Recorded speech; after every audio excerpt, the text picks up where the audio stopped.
네, 긴급진단 시작하겠습니다. 오늘 코스피, 코스닥 양시장 상승 출발하면서 좋은 흐름 나타냈습니다. 코스피의 경우에는 현재 2020선 중반대에서 흐름을 보여주고 있는 상황인데요. 보다 자세하게 섹터와 종목별로 알아보도록 하겠습니다. 두 분 모셨습니다. JJLS 이정민 대표, 유진투자증권의 안상현 대리 함께합니다. 안녕하십니까? 안녕하십니까? 네, 안녕하세요. 네.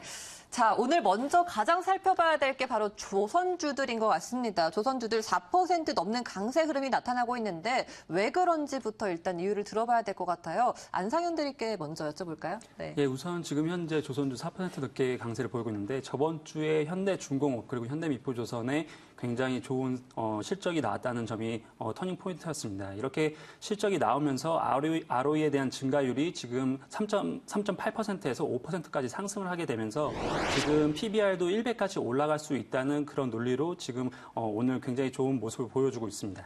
예, 이정민 대표는 지금 어떻게 보시나요? 네, 저도 비슷한 말씀을 좀 드리고 싶은데요. 최근 조선주의 강세는 실적 개선의 가시화가 좀 두드러졌다고 보여집니다. 자기자본 이익률 변곡점을 돌파해서 본격적인 PBR 배수 확장 국면에 좀 도달을 하고 있다라고 보여지고요. 또한 조금 더 덧붙여서 설명을 드리자면 유가의 흐름도 조선주 상승에 항목을 하고 있다라고 생각을 합니다. 한동안 하락의 국면의 유가였는데요. 이런 유가도 좀 반등을 시도하는 모습이면서 예전에 $50를 기대했던 그 자리까지 다시 올라서려는 그런 기대 심리에 조금 더 조선주 강세에 좀 부합하지 않았나라는 생각을 하고 있습니다. 네, 실적 개선 속도가 빨라지고 또 국제 유가도 이를 뒷받침하고 있습니다. 자, 그런데 이제 증권사들도 변곡점을 돌파했다라는 리포트를 내놓고 있는데 구체적으로 어떤 근거가 있을까요? 예, 우선 조금 전에 말씀드렸던 ROE에 대한 그런 이유가 제일 크다고 생각이 좀 네. 드는데요. 자기 자본 수익률이라고 해서 내가 돈 낸 거에서 만약에 1,000만 원을 투자했다. 근데 50만 원을 벌었다. 그러면 5% 정도 이렇게 버는 거를 ROE라고 하는데요.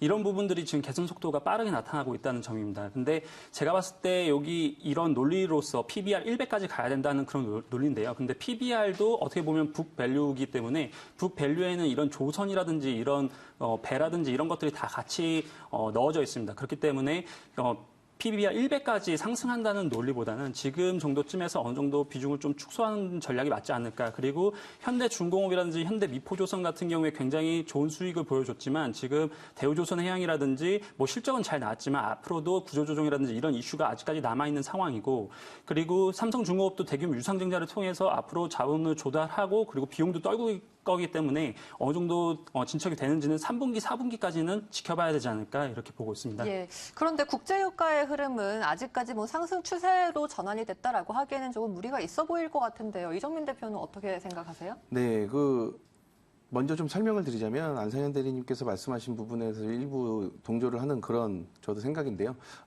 실적 개선 속도가 빠르다는 리포트 어느 정도 사실적으로 받아들여야 되는 부분도 있다. 하지만 반대적인 측면도 있다라는 점 똑같이 생각을 하고 있고요. 2016년도 제가 그럼 다른 쪽으로 설명을 드리자면 네. 현대미포 조선을 좀 예를 들어서 설명을 드리고 싶습니다. 이 업종이 2016년도 하반기부터 주력 제품인 석유화학 제품 운반선 수요 개선이 좀 기대가 된다고 생각을 하고 있고요.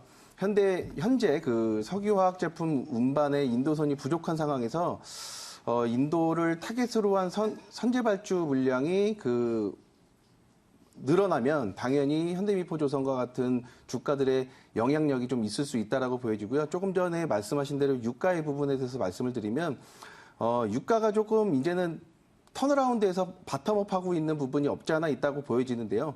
이렇게 된다면 현대미포조선 같은 경우에는 친환경 저연비 선박에 대한 수요가 증가할 것이라고 기대되고요. 이런 선박을 현대미포조선과 같은 조선 업종 몇 군데서 좀 가지고 보유하고 있는 거죠. 현재 시점에서는 좀 장기적인 측면에서 좀 설명을 드리면 투자 매력에 좀 더 무게를 둬야 되는 거 아닌가라는 생각을 하고 있습니다. 그렇군요.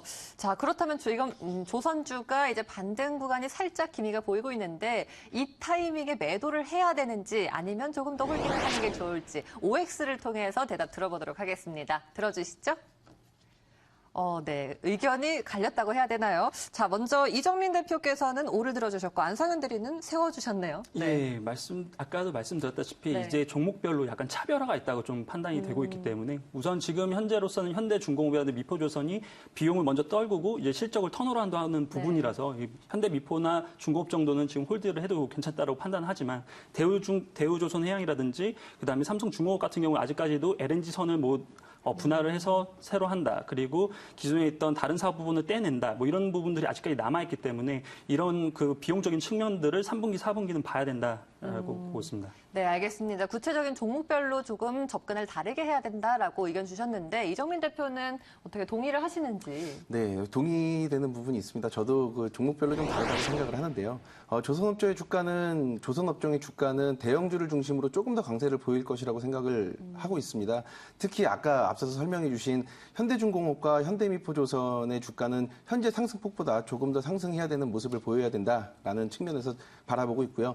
기술적인 측면에서 조금 더 바라본다면 기술적인 측면에서도 두 종목은 아직 과열권에 좀 도달하지 않았다. 과열권에 도달하려면 조금 더 기다려야 된다라고 생각을 하고 있습니다. 다시 말씀드리면 과열권까지는 조금 더 상승의 폭이 상승 여력이 좀 남아 있다라고 보여지고요. 또한 시장의 그 컨센서스가 상향 추세라는 이런 점들을 봐도 조금 더 현대미포조선, 현대중공업과 같은 좀 대형주, 조선주의 대형주들은 조금 더 상승의 여력이 좀 남아 있다라고 보여집니다.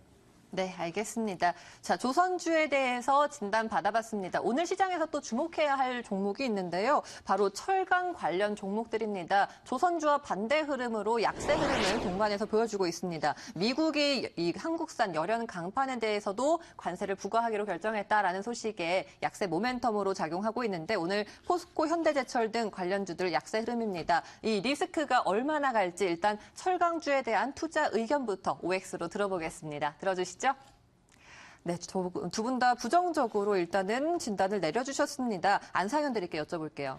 예, 우선 지금 잘 알고 계시다시피 미국에서 포스코에 대해서 61%, 그다음에 현대제철에서 13.4% 정도 관세를 매겼습니다. 근데 지금 열연 강판이라고 하는 게 지금 철광석이라는 코크스를 사와가지고 가장 처음으로 만드는 그런 강판이거든요. 이 열연 강판을 가지고 냉연 강판, 그다음 칼라 도금 강판 이런 것들을 만드는 건데 가장 기초가 되는 이 강판에다가 지금 관세를 매긴 겁니다. 근데 지금 전체 포스코가 매출 비중을 미국 쪽에 차지하고 있는 부분이 한 10% 정도 되는데 그 중에서 이쪽은 한 4% 정도 되고 있습니다.